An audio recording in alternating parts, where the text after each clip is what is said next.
ମୁଁ doctor Sandeep Kumar Rath medicine specialist in Bhubaneswar.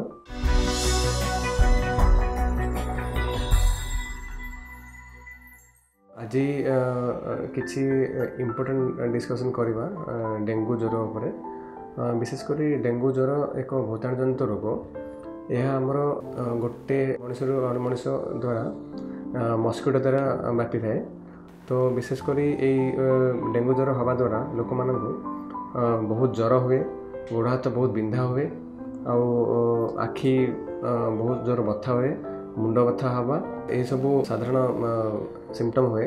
ता द्वारा आउरी मध्य सीरियस सिम्पटम भी हो पारे, जमीती कि झाड़ा रक्त पड़ा, परिस्रा रक्त पड़ा, हाथ गोड़ नाली पड़ज, आउ सीरियस लोक मान बेसी बांती हवा, ये सब सीरियस सिम्पटम भाया डेंगू ज्वर देखा जाए।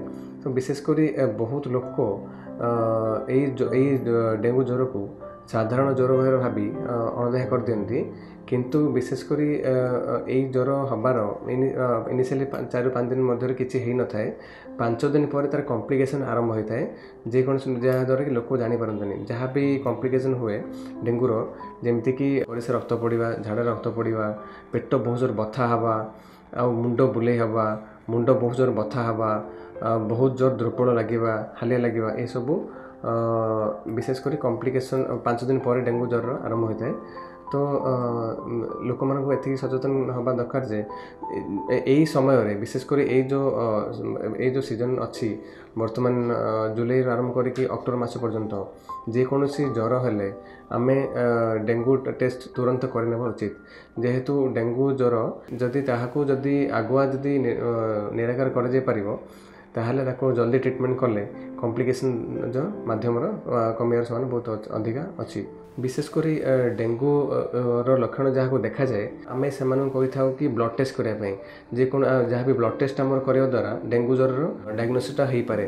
तो जेहेतु यही गोटे ब्लड टेस्ट जना पड़ जाए डेंगू टेस्ट रो डायग्नोसिस, जेहेतु डायग्नोसिस है मात्रे आम जल्दी चिकित्सा स्टार्ट कर था। विशेषकर जो मैंने डेंगू रोग रे आक्रांत होती से चिकित्सा रे प्रथम करी आमे तांको हाइड्रेशन मेंटेन करूँ, पानी पीवा कही था, ओआरएस पानी हो, नॉर्मल पानी हो, डिफरेंट टाइप्स ऑफ जूस भी पीले भल, जद्वारा कि तार हाइड्रेशन मेंटेन ही रही थाए। नेक्स्ट हूँ तार जो ज्वर हो ज्वर मेडिसिन दो आ कॉम्प्लिकेशन को कम करने आम प्रतिदिन ब्लड टेस्ट एडवाइस करपर कि यही डेंगू ज्वर में प्लेटलेट कमी जाए लोक मानकर। तो जहाँ भी प्लेटलेट कमिला पर ही तार कॉम्प्लिकेशन आरंभ होता है। तो आम साधारणतः सबुदिने आम निज मॉनिटरिंग रखू, डेली तार सीबीसी मॉनिटरिंग करूँ, जो पर्यटन डेंगू ज्वर भल न हो जाए से पर्यंत आम प्लेटलेट को सबुदिन टेस्ट कर से जहाँद्वारा कि कॉम्प्लिकेशन को आमे प्रिवेंशन करिपरिबा। जेहेतु एबे तो केमी ताको प्रिवेंट करिबा, डेंगू ज्वर को केमी प्रिवेंट करिबा।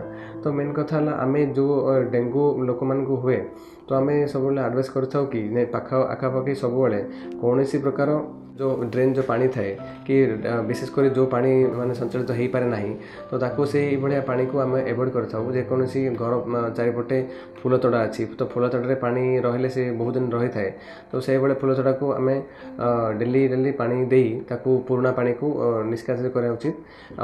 विशेषकर जो जदि घर पाखे टायर रोचे कि कौन प्रकार कूलर रोचे जो थे पानी पकड़ा पड़े, तो ताकू आम सफा रखा उचित, जहाँद्वारा कि डेंगूर मशार जो परिमाण बढ़िया को आम रोकी पारिबा।